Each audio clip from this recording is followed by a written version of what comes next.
Khaldoun, Histoire des Berbères, suite, des talents que la race berbère a déployés, tant dans les temps anciens que de nos jours, et les nobles qualités par lesquelles elle s'est élevée à la puissance et au rang de nation, suite. Parmi les plus illustres berbères de la première race, citons d'abord Bouloughin Ben Zili, le Sanhadjien, qui gouverna l'Ifriqiya au nom des Fatimides. Nommons ensuite Mohammed ben Khazer et son fils Al-Khair, Arouba ben Youssef al-Ketami, champion de la cause de Baïd Allah al-Shihi, Youssef ben Dashfin, roi des Lemtouna du Maghreb, et Abdelmoumen ben Ali, grand cheikh des Almohades, et disciple de l'imam al-Mahdi. Parmi les berbères de la seconde race, on voit figurer plusieurs chefs éminents, qui, emportés par une noble ambition, réussirent à fonder des empires et à conquérir le Maghreb central et le Maghreb el-Aqsa. D'abord Yaqub ben Abdelhaq, sultan des Banu Merin, puis Yarmourassen ben Ziyan, sultan des Banu Abdelwad. Ensuite Mohammed ben Abdelqawi ben Uzmar, chef des Banu Tujin. Ajoutons à cette liste le nom de Tabet ben Mendil, émir des Maghrawa, établi sur le Chélif, et celui d'Uzmar ben Ibrahim, chef des Banu Rached, tous princes contemporains, tous ayant travaillé selon leurs moyens, pour la prospérité de leur peuple et pour leur propre gloire. Parmi les chefs berbères, voilà ceux qui possédèrent au plus haut degré les brillantes qualités que nous avons énumérées, et qui, tant avant qu'après l'établissement de leur domination,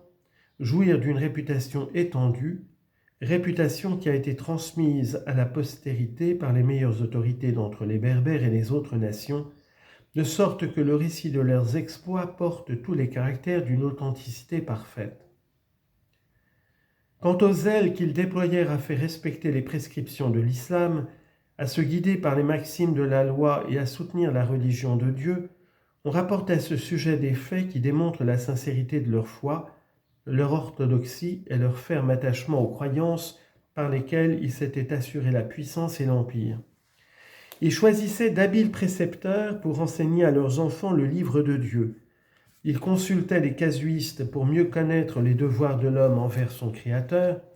Ils cherchaient des imams pour leur confier le soin de célébrer la prière chez les nomades et d'enseigner le Coran aux tribus. Ils établissaient dans leurs résidences de savants jurisconsultes chargés de remplir les fonctions de cadi. Ils favorisaient les gens de piété et de vertu dans l'espoir de s'attirer la bénédiction divine en suivant leur exemple. Ils demandaient aux saints personnages le secours de leurs prières. Ils affrontaient les périls de la mer pour acquérir les mérites de la guerre sainte. Ils risquaient leur vie dans le service de Dieu et ils combattaient avec ardeur contre ses ennemis. Au nombre de ces princes, on remarque au premier rang Youssef ben Tashfin et Abdelmoumen ben Ali, puis viennent leurs descendants, et ensuite Yaqub ben Abdelhaq et ses enfants. Puis viennent leurs descendants, et ensuite Yaqub ben Abdelhaq et ses enfants. Les traces qu'ils ont laissées de leur administration attestent le soin qu'ils avaient mis à faire fleurir les sciences et à maintenir la guerre sainte, à fonder des écoles, à élever des zaouïas et des ribats,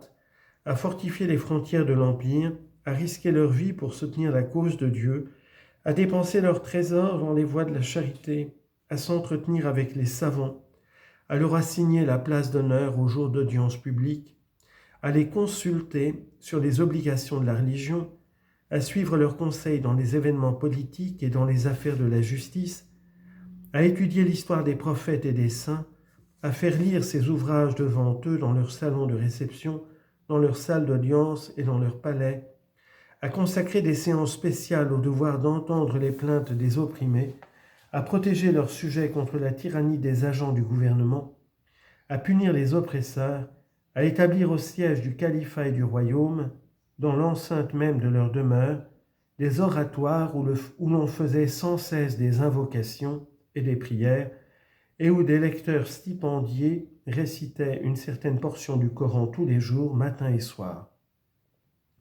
Ajoutons à cela qu'ils avaient couvert les frontières musulmanes de forteresses et de garnisons et qu'ils avaient dépensé des sommes énormes pour le bien public, ainsi qu'il est facile de le reconnaître à l'aspect des monuments qu'ils nous ont laissés.